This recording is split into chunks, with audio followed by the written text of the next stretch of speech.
Medina में एक नौजवान था जो दुनिया की रंगीनियों में खोया हुआ था।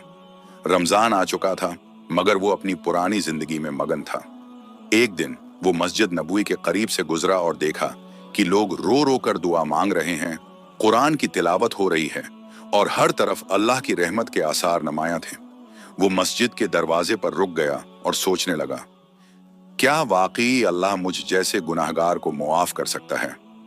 उसके दिल में एक जंग छिड़ गई। इसी लम्हे एक बुजुर्ग मस्जिद से बाहर निकले। उन्होंने नौजवान को उदास देखा और कहा, बेटा, क्यों गमज़दा हो? रमजान का आखिरी अशरा है, अल्लाह के दरवाजे खुले हैं और वो तुम्हारी बख्शिश के इंतजार में है।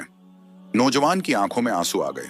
वो मस्जिद में दाखिल हुआ, सजदे में गिरकर दुआ करने लगा, या अल्लाह, मैं बहुत गुनाहगार हूं, लेकिन मैं तेरी रहमत से नाउमीद नहीं। मुझे माफ कर दे और मुझे बदलने की तौफीक दे। उसी रात वो नौजवान सच्चे दिल से तौबा करके नेक रास्ते पर चल पड़ा। रमजान का आखिरी अशरा मगफरत और निजात का वक्त है। कोई भी शख्स कितना ही गुनाहगार क्यों ना हो, अगर वो इखलास के साथ अल्लाह से तौबा करे तो अल्लाह उसे माफ कर देता है। कह दो, ऐ मेरे बंदू जिन्होंने अपनी जानों पर ज्यादती की है, अल्लाह की रहमत से नाउमीद ना हो, बेशक अल्लाह सब गुनाह माफ कर देता है।